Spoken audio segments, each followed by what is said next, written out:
I remember that when I was in college, in my senior year, I had to fill up some elective requirements, and so I took a 2-hour course in hymnology.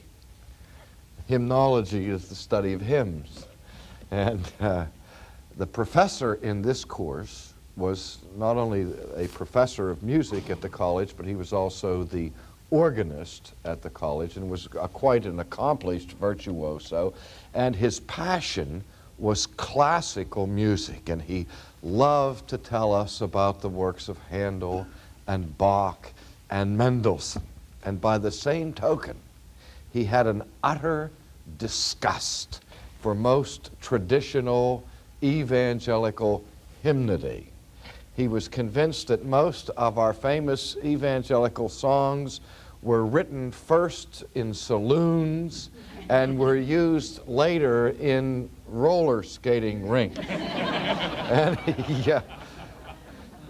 And the one song that he hated more than any other song was the classic song, "In the Garden." He was convinced that this was at best an all skate.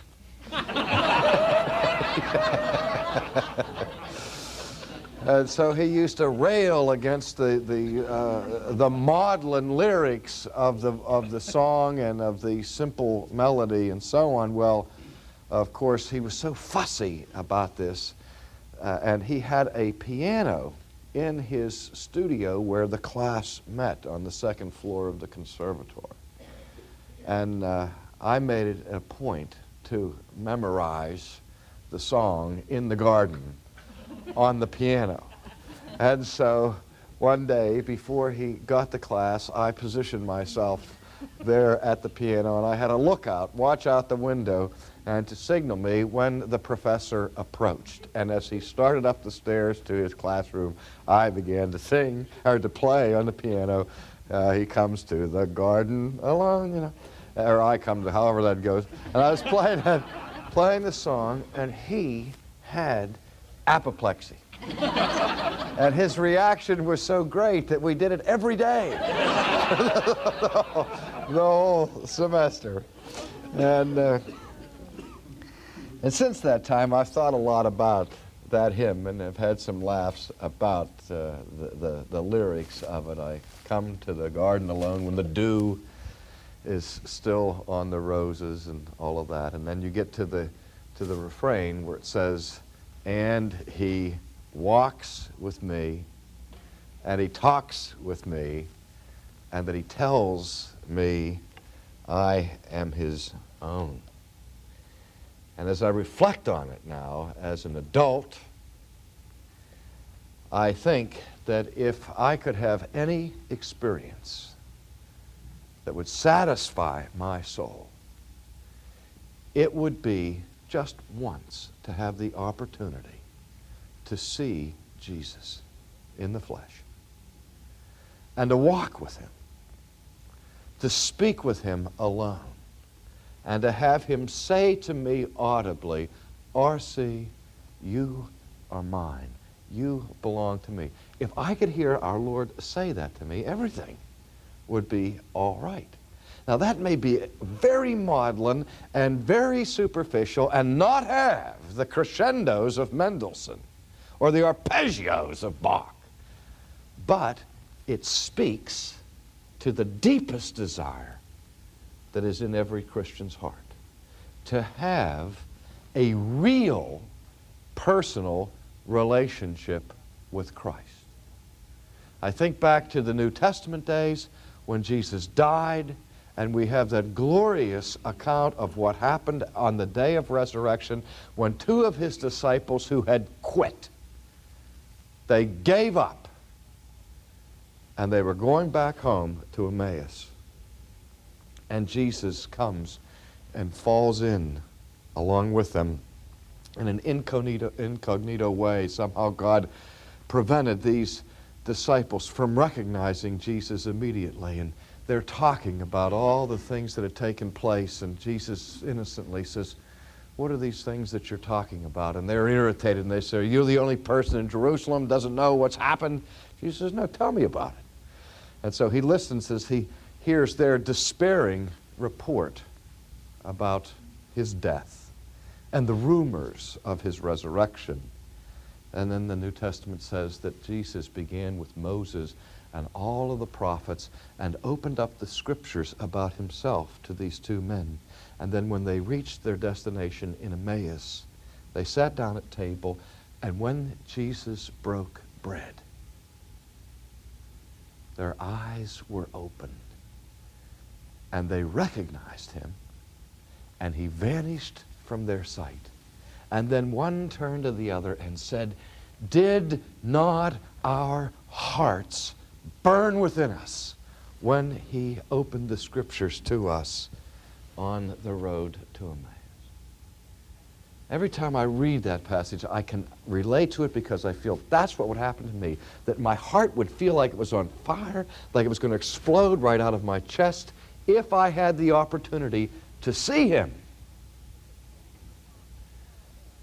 But the biggest problem that we have, I'm convinced, as Christians, the thing that makes our testimony, our commitment so weak, and our obedience so inconsistent, is that we have committed ourselves to a God who is totally invisible.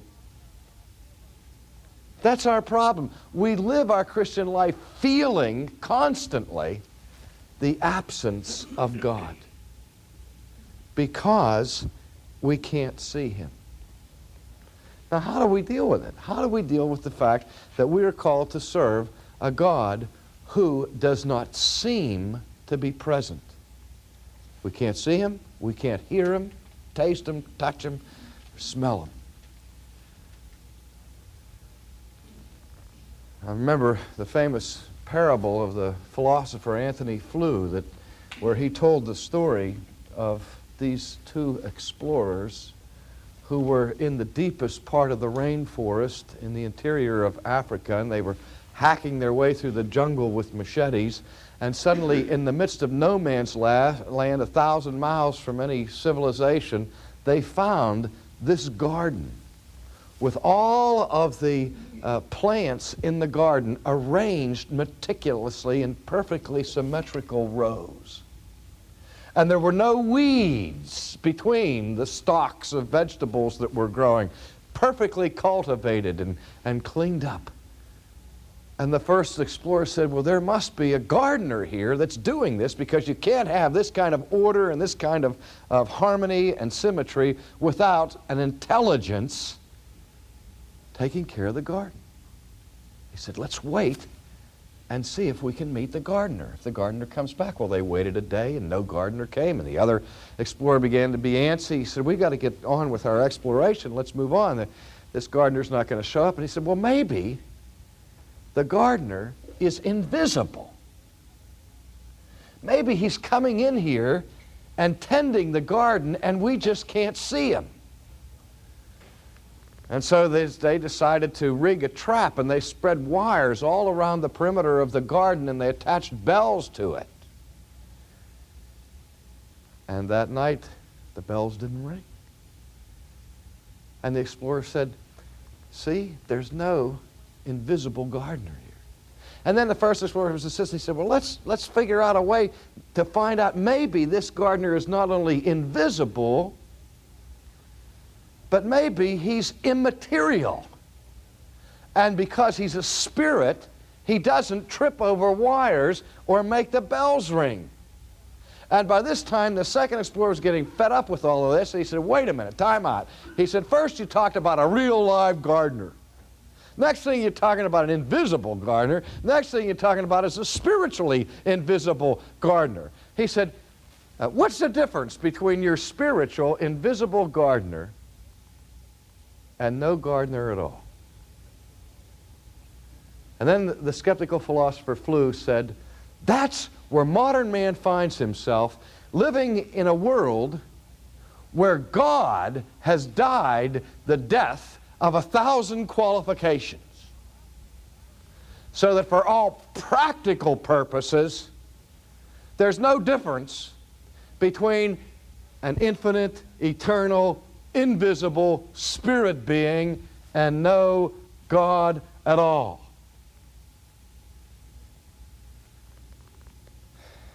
Except there's a garden. And the garden is real. And Professor Flew has not been able yet to account for the garden.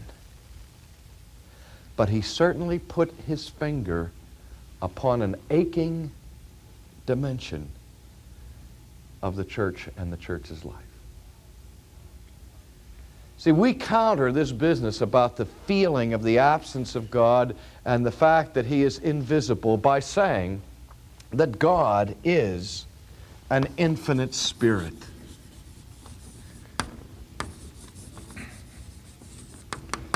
Now, what I want to do in this session and in the next session is give a brief introduction to these two concepts, because both of them are very important to our understanding of the character of God. And we've got to deal with two very, very abstract ideas here. To say that God is an infinite spirit, and for that to mean anything to us, we have to have some idea of what infinite means.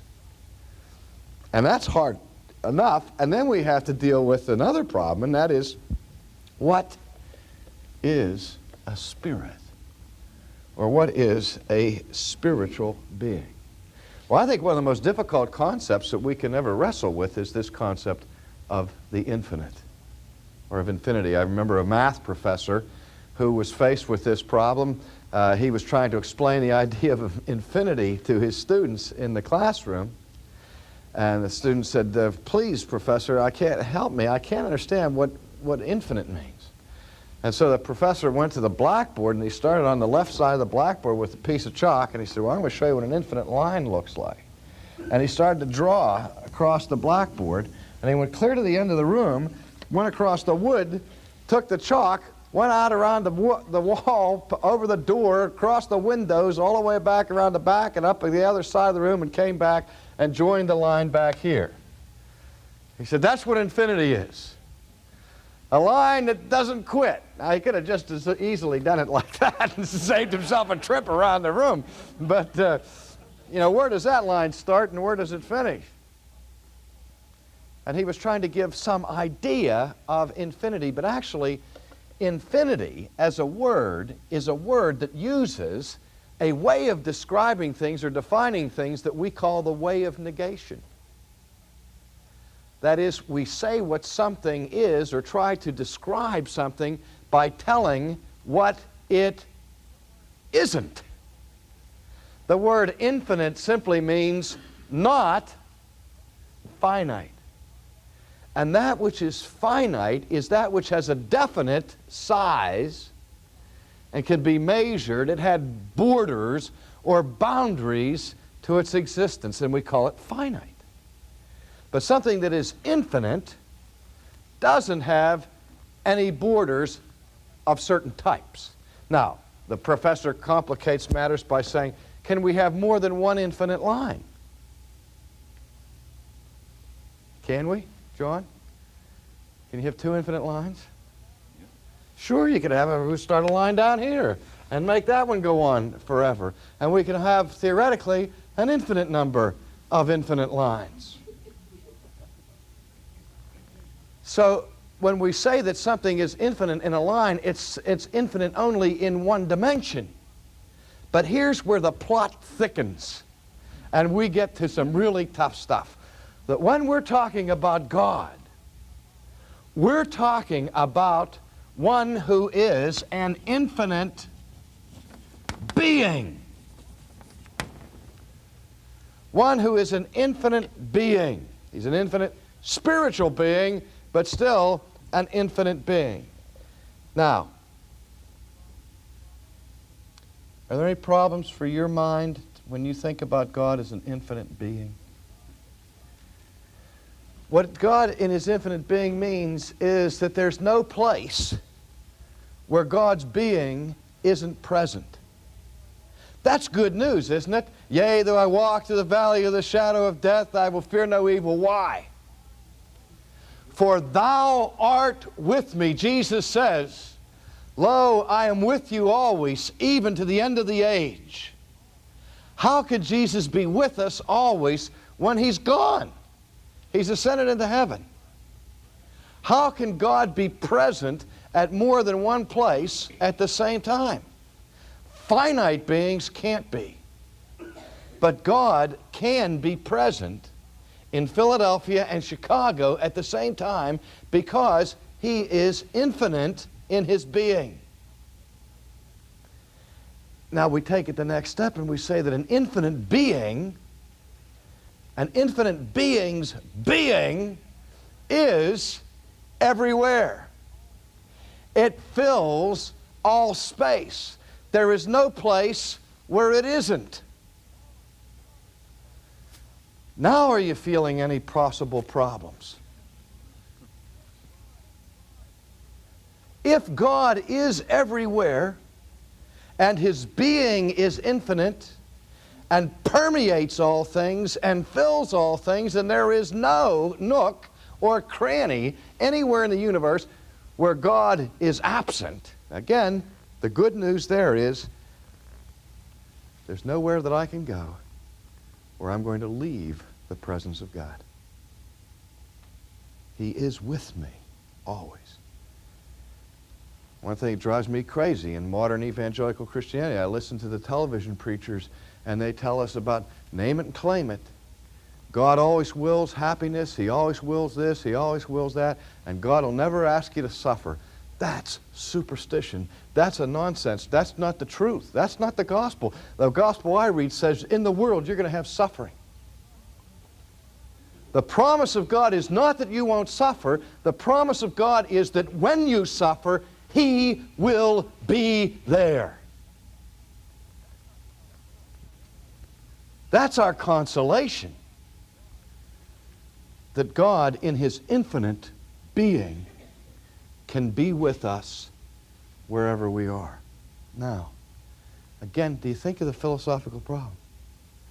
If God is everywhere and is in everything, and there's no place where He is not, is there anything that He is not?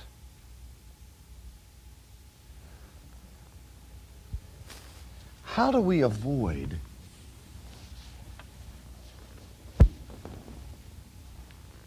the philosophical heresy that we call pantheism? Pantheism, in its literal meaning, says that all is God, or that God is everything, or that everything is at least a piece of God, a part of God. That's what pantheism teaches. Now, how do we avoid that if we believe that God is an infinite being? If an infinite being incorporates all being, wouldn't that necessarily come to the conclusion that everything is a piece of God? That you're a part of God. And we go back to the Stoic philosophy that there's a spark of divinity in everyone. And if everything's a part of God, then there'd be nothing wrong with worshiping trees or goats or cows, because in the being of the cow is the being of God, and in the being of the tree is the being of God. So what difference does it make whether we worship? Why do I have to worship this vague, abstract spirit? Why can't I worship the tree?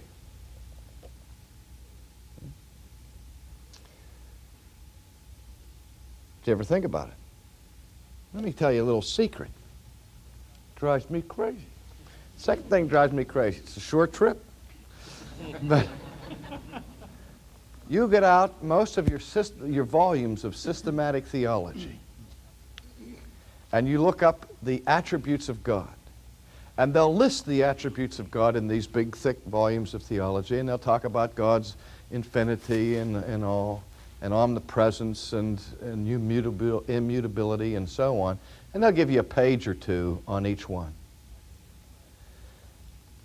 And it seems like the theologians can't wait to get past infinity, to get on to the next one, because they don't want to have to deal with this problem.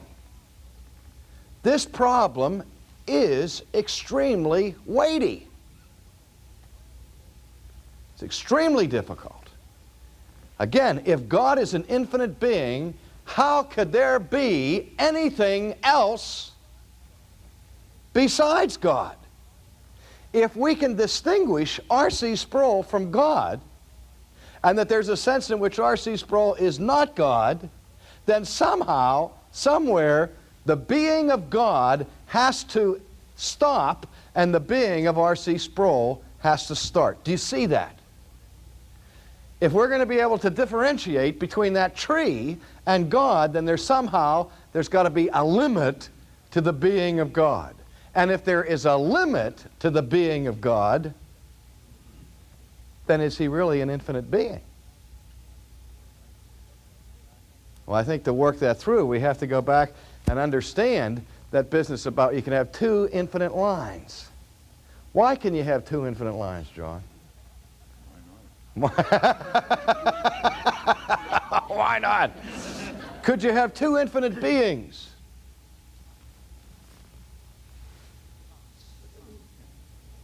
How? You could have two. I agree, you could have two infinite beings that are separate beings. For those two infinite beings to coexist, they would have to be at different levels of being. Just like we have an infinite line here in a certain dimension, and we go down here and we got another infinite line that goes. So you can have an infinite being. You can't have two infinite beings of the same type of being. But we must distinguish between the level of being that God enjoys and the level of being at which we live. We do not live at the same level of being that God does. In fact, it's more proper, and instead of saying that we exist, it's more proper to say that we subsist. Again, the Bible tells us that in Him we live and move and have our being. It's by God's creative power that He keeps us alive, He keeps us existing, He makes it possible for me to be. And He is supporting me by His presence that permeates every particle of my body, and He permeates this rug, He permeates this chair, but He is not that chair. There's always a distinction between Himself and that which He creates outside of Himself. Remember that the ancient heresies were called modalism, and they looked at it like this, that God was sort of the center of being, like the sun that sends out rays. And as rays come out from the sun, or like ripples come out from the pond, you have different levels of being, but each level is a level of the being of God. That's pantheism. Now, what Christianity teaches is that there is the pure being of God, and God, by the power of creation, creates beings other than Himself. Now then He permeates those beings, but there is a distinction of being between God and the world. Now you say, why in the world would we even spend any time talking about something like this? Well, there are several reasons. First of all, as we will see in our next session, that the fundamental sin of the human race, according to the Scripture, is the sin of idolatry. And the very, opening commandments of God, of the Ten Commandments, thou shalt have no other gods before me, and thou shalt not make what? Any graven image. For reasons that we don't always understand, God is fiercely jealous to protect us from idols. Religious people are the most vulnerable to the worship of idols. And the big problem with worshiping an idol is that you're worshiping something that is less than God. That's why we have to understand the difference between God and the world that God makes. Now, the difference between God and the world, as I understand it, is a difference of dimension. Do we have any mathematicians in here? Do we not have mathematical sciences that work on the fourth and fifth and sixth dimension? Yes, indeed. We have higher dimensional mathematics that compute and hang together and make sense. Now, that doesn't prove that such dimensions exist. But what the Scriptures tell us is that God is infinitely present, and that the barrier between me and God is not 10,000 miles between earth and heaven, but that there is a dimensional barrier that blocks me from being able to see what is really there. Now again, this carries over into the idea that God is spirit. And if we are Christians, we are committed to a supernatural view of man and of his world and of God. We believe in a God who can be present everywhere all the time. And I have only 20 seconds to say this last point. We also believe that this infinite God is immense. We believe in his immensity.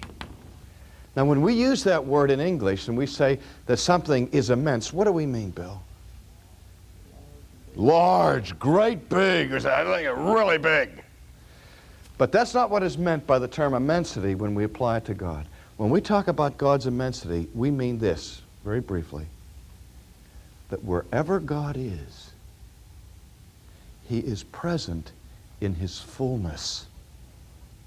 It's not like part of God is in a cloud hanging over San Francisco and another part of God is in a cloud hanging over New York City. Or that the nose of God is over Paris and the toes of God is over Alaska. No. But that not only is God infinite and everywhere, but he is infinitely present in his fullness. So that when you fellowship with God, you fellowship with the whole God, and you fellowship with the whole God, and you fellowship with the whole God, and you can have his undivided attention at the same time that Bill over here is talking intimately to God. I can't conceive of that, to be honest with you, how that can be. But that's what the Scriptures reveal is the character of God. That his greatness so transcends what we're accustomed to, that he is in a different dimension altogether, so that the normal boundaries and borders that define our existence don't hold with him, so that we can walk with him and we can talk with him. And from his word, we know that we are his own.